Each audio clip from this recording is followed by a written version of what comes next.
We often get the question when someone's starting out on saltwater fishing, what's the perfect fly box and flies that you need to bring out there with you? So we're going to go through that today.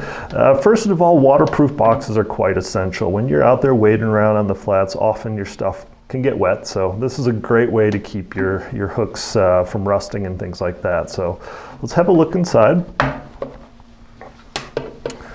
So when you're out there on the flats or in the deep blue, it's good to have a variety of flies that are going to cover different water columns. So maybe some deeper sinking flies or some surface flies, depending on how the fish are feeding.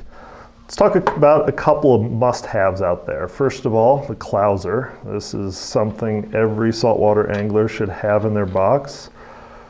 This is going to imitate a lot of different bait fish out there. Obviously comes in a lot of different colors, but yeah, absolute must-have, and that's going to sink nice and deep for you. That's going to cover a lot of different species as well. Guys can catch bonefish on them, redfish, snook, tarpon, even permit. So definitely have some clousers out there. Let's talk surface flies real quick. Often saltwater fish are going to feed on bait balls, this big group of bait that pushes together onto the surface, and they start feeding on the surface. So having some of these guys to make some noise can be quite a fun time out there. Let's flip to the other side. So when you're on the flats, fishing bonefish, fishing permit, things like that, you can see we have quite a variety of colors and sizes. Let's first talk bonefish flies. With bonefish, you can find them in a variety of depths of water. So you can see maybe some smaller stuff here. These are going to be lighter weight, just less of an impact to the water, so you can present those fish nicely. As you start getting into areas maybe with more current or deeper water, it's nice to maybe step up the weight, maybe a little more profile, so you can get that fly in front of those fish.